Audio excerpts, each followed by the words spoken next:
Berapa? Bang. Ini hadiah dari mama dengan ayah. Aku dah share. Biar dia buat sendiri. Baik ada bag tu. Gunting abang, gunting ke atas.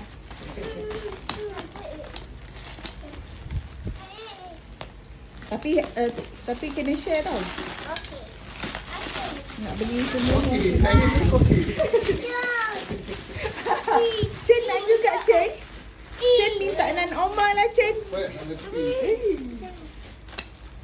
Gila lah umur 12 tahun dapat hadiah. Mama sampai ketua. Acik pakai mama punya.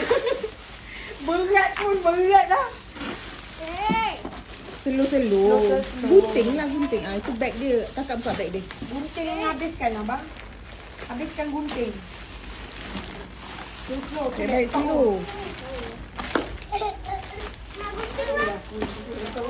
Abang pakai gunting bang. Terbalik-balik macam tu. Ya, okey. Abang tengok Slow. Careful lah bang. Careful lah bang. Wow. Okay. Beg dia. Gunting bagi kita. Abang. Sekejap. Mama risaukan sikit. Sekejap. Sabar. Okey. Okey. Kau ni tegak ke Ni lah macam miring? Tegak. Tegak macam ni?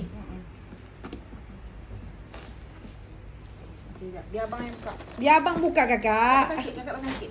Nak buka kena buka macam ni. Buka.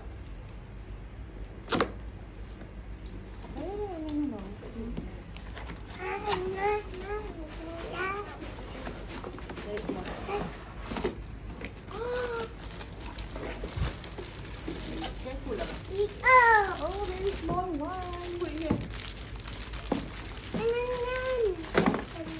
kan. Pusing kat abang. Wow. How's your feeling abang? Suka tak? Cakap apa? Jin. Thank you mama and ayah. Yelah dia terus tekan on tadi. Apa ni second hand ke? Hey, hello. Ni baru lah.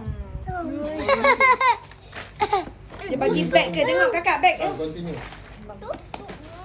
Cantik. Bukan busuk. Bau benda baru. Bukan ni. Tak lah. Dia dah cuci dah. Bukan. Pusat. Wah, mama yang rasa nervous. Smart. Cantik tu. Apa punya? Smart. Sis, bau tai. So, ini laptop Dell. 99. Abang tak pasak apa ni? Laptop Dell. Tu abang. Kakak nanti kakak dah besar beli kakak. Tunggu lagi 3 tahun lah kalau nak beli pun ya. Tunggu awak umur 12. Okay, sini. Okay, apa perasaan awak dapat laptop baru? Best. Tengok muka sikit.